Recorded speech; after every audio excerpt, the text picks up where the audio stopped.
Pessoal, tudo bem com vocês? Aqui é a professora Arli, professora de Geografia do Instituto Gerária Viana. Galera, mais um vídeo aqui, ó, para a turma do 7º ano, tá? Turma 700 e 701. E aí, meus amores, tudo bem com vocês? Tia Arli tá morrendo de saudade, tá? Logo, logo estaremos juntos, né? Temos que continuar confiando e, se Deus quiser, tudo isso vai passar. Bom, vamos fazer aqui a continuação do capítulo 11, Centro-Oeste, Natureza Exuberante, Desafios Ambientais. No vídeo passado, né, anterior, eu falei com vocês sobre o relevo, a hidrografia, as principais vegetações aí encontradas no Centro-Oeste, né? Falei aí dos chapadões, falei da matas de galerias, campos da área da Amazônia, né? Toda essa vegetação tão importante dentro dessa grandiosa região, né? Então, tudo isso eu citei para vocês no vídeo anterior.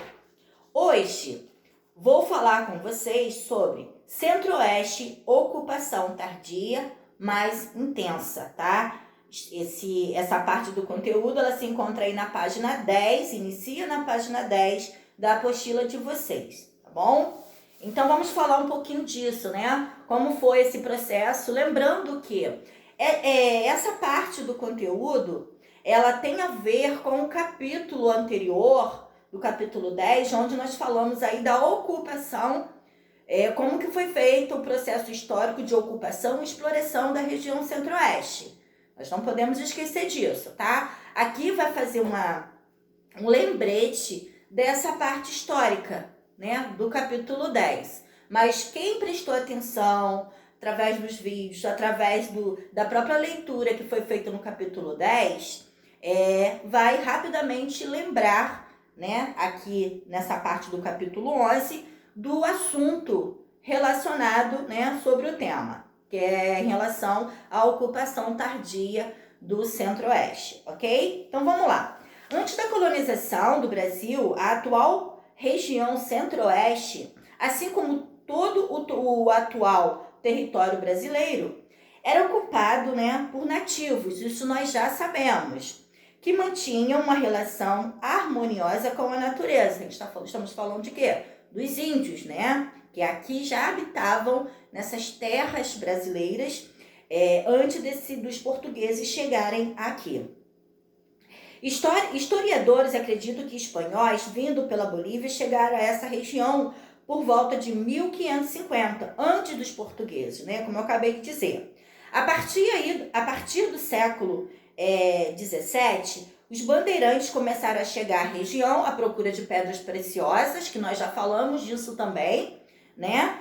E de indígenas para aprisioná-los. Esse processo se intensificou ao longo aí do século XVIII, né? Então iniciou aí no século XVII, foi intensificando a partir do século XVIII, né? Com a exploração aurífera, né? Começa aí o processo de mineração dentro da região. A ocupação da região caracterizaram, sim, assim, a fase da mineração, né? A partir desse século, a produção de algodão também começou a se desenvolver no Nordeste, iniciou assim também o cultivo, né? Várias atividades foram sendo desenvolvidas em outras regiões, não só o processo de mineração, como outros processos. Então, ó, podemos citar o café no Sudeste, o algodão no Nordeste, né? E assim, em outras regiões também, outras atividades que alavancavam a economia nesse período. Foi a intensificação da agropecuária, né, no caso no Centro-Oeste, voltando aqui ao conteúdo da região Centro-Oeste, o que intensificou, né? As construções das rodovias, como a gente já falou no capítulo 10, né? Que atraiu com essas construções foram atraídas vários processos várias pessoas foram vindo de outras regiões para o Centro-Oeste. Depois, a construção de Brasília. Então, tudo isso, todo esse processo de desenvolvimento da região contribuiu, né, para esta ocupação, porque muitas pessoas elas migraram de outras regiões para o Centro-Oeste, né, por causa dessas atividades. E não só as construções das rodovias, das grandes rodovias no Centro-Oeste, também a construção de Brasília, mas outras atividades, como a agropecuária, né, que foi sendo desenvolvida ao longo do tempo, né, tanto que tornou-se a região Centro-Oeste a região que mais cresce com esse tipo de atividade, tá? Então, todos esses fatores foram super importantes e contribuíram para esta ocupação. Tardia, beleza, ok, comparada a outras regiões, porém de uma forma muito intensa, ok? Então, vamos lá. Com a abertura de novas áreas agrícolas, tá, e o desenvolvimento agropecuário, a região voltou a atrair pessoas, né? Acabei de falar disso. Pessoas de outras regiões que vieram para trabalhar e acabaram morando mesmo, né? Se tornando moradores do Centro-Oeste, havendo aí esse processo de povoamento. Uma outra situação que fez com que o Centro-Oeste crescesse ao longo do tempo, se tornando o que a gente conhece hoje, né, com essa nova configuração do Centro-Oeste, foi o quê? O solo do Cerrado, que é considerado ácido e naturalmente pobre, passou aí por um processo de artificialmente, né, foi corrigido, fazendo com que toda essa atividade de agricultura pudesse ser desenvolvida cada vez mais dentro da região. Temos, por exemplo, o Mato Grosso, né, que é o estado que mais se destaca em produção agrícola na região, economicamente, em nível nacional, competindo com produtividade com espaços de cultivo mais antigos ou tradicionais, como de São Paulo, Minas Gerais, Paraná e Rio Grande do Sul. Então, mediante toda essa infraestrutura que foi sendo criada dentro da região Centro-Oeste, ela foi sendo comparada e até mesmo ultrapassando aí o desenvolvimento, né, comparado em relação ao desenvolvimento a algumas outras regiões do Brasil, né? Nesse período, como por exemplo, a gente pode pegar aí São Paulo e Minas Gerais, que era considerado, né, super desenvolvido em algumas atividades, e o Centro-Oeste, com o passar do tempo, conseguiu se comparar aí a essas atividades desenvolvidas em outras regiões, ok? Então eu peço a vocês, o texto ele é bem longo, mas eu estou fazendo aqui um resuminho para vocês entenderem exatamente sobre o tema, né? Centro-Oeste, ocupação tardia, exatamente tudo isso que eu acabei de falar com vocês. Mas eu peço que não deixem de fazerem a leitura de todo o texto, sinalizando, né, aquela sinalização que vocês já sabem como fazerem aí na apostila de vocês. Também um outro assunto que vem falando aí na apostila, dentro do mesmo assunto do caso aí do Centro-Oeste, é em relação à degradação ambiental, né? Esses biomas que dentro da região Centro-Oeste vem sendo, passando por esse processo de degradação ambiental ao longo do tempo. Então, vocês têm aí na página 12 e 13, tá? Todo um panorama aí do Cerrado, né? Por exemplo. Então, tem aí as espécies encontradas dentro do Cerrado, né? E ainda o que ainda resta dessas espécies. Então, eu quero que vocês dêem uma olhada aí com calma, né? Nesses números, tem uma infinidade aí de números de cada espécie dentro do Centro-Oeste, tá? No caso aí eles pegaram como exemplo o Cerrado, mas não podemos esquecer do Pantanal, né?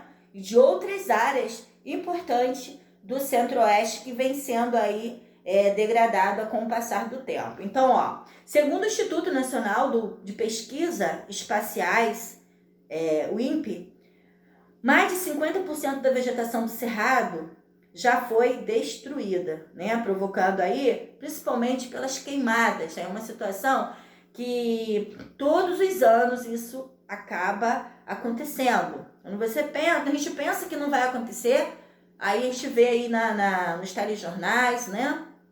Nas mídias de divulgação, essa situação de degradação ambiental dentro não só dentro da região centro-oeste, a gente sabe que isso acontece em outras regiões, né? Tivemos agora, por esses dias, o exemplo aqui do Sudeste, na Serra dos Orgos, Serra das Araras.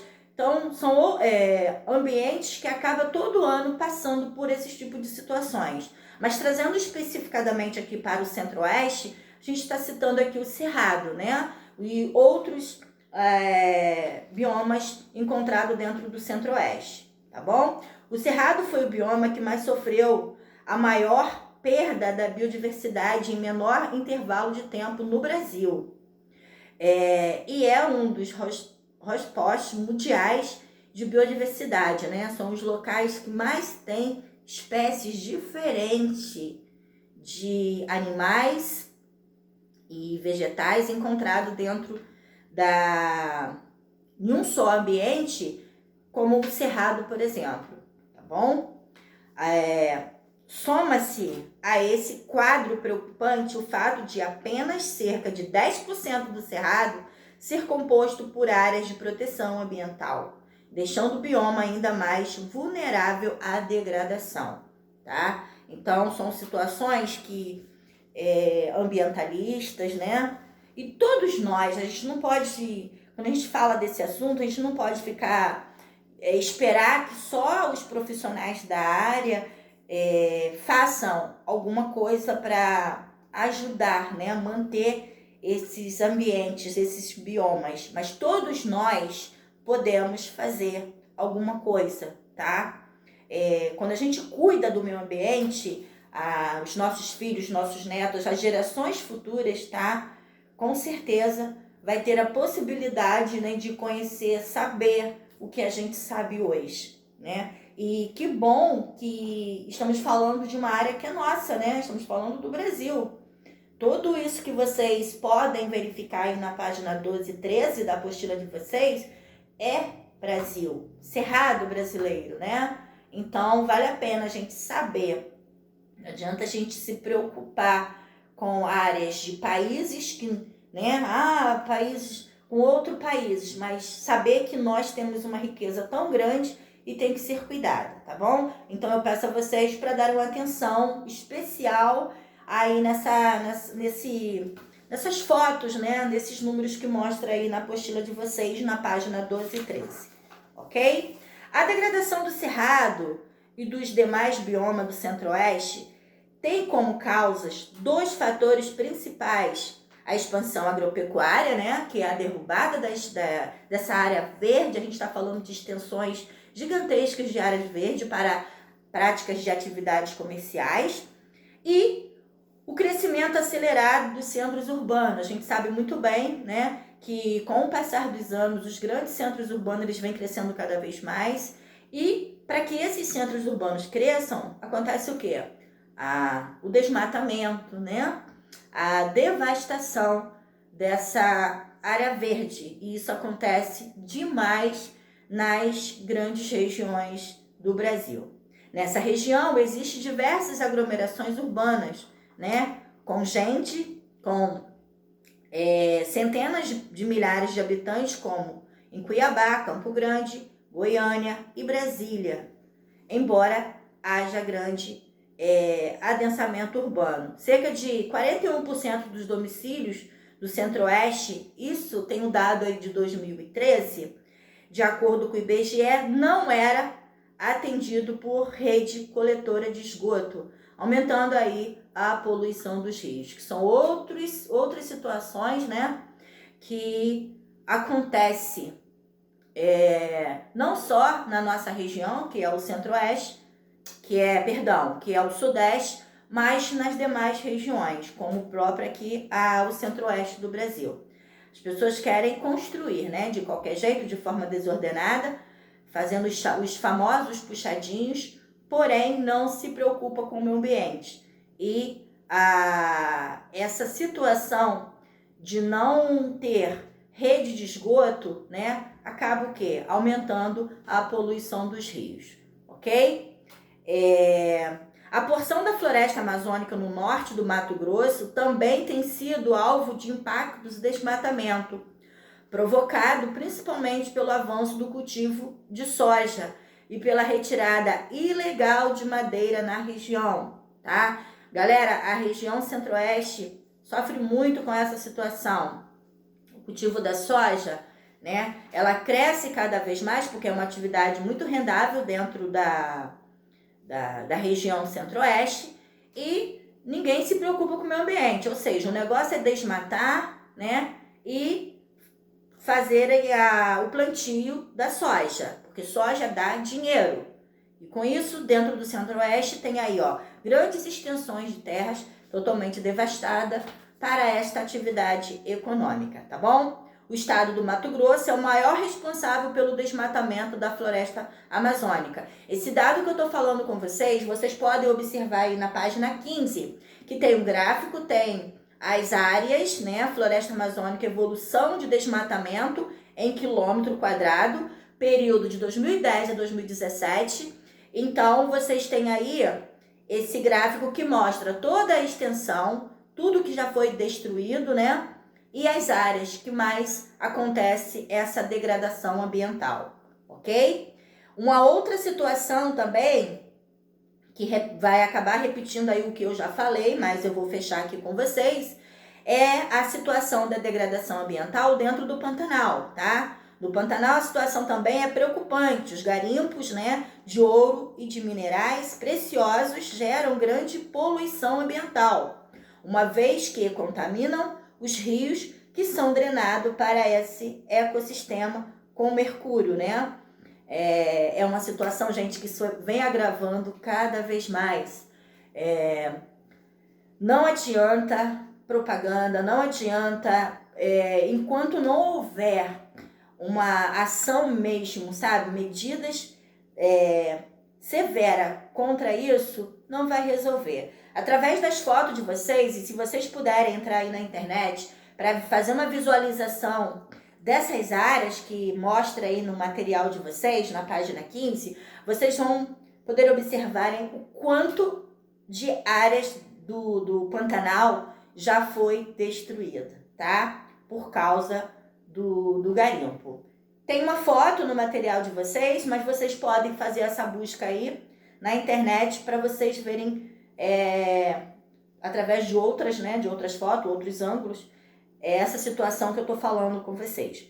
Além disso, a exploração de uma jazida de minério de ferro, de mercúrio, né, em Corumbá, também tem contribuído para a poluição dos rios, assim como a queimada da vegetação nativa, destinada à fabricação de carvão utilizada pelas indústrias. Então, além da exploração aí, né, através dos garimpos, tem aí o lance da queimada, né, das matas, das madeiras da área para a fabricação de carvão, tá bom? Então, são exemplos da destruição, da degradação ambiental de vários ambientes aí, vários biomas, né? Vamos falar assim o termo correto, dos vários biomas do centro-oeste do Brasil, tá bom, meus amores? Então, vou ficando por aqui. Qualquer dúvida, entre em contato. No próximo vídeo farei a continuação, tem algumas correções, tá? E é isso, beijo no coração, até breve, se Deus quiser.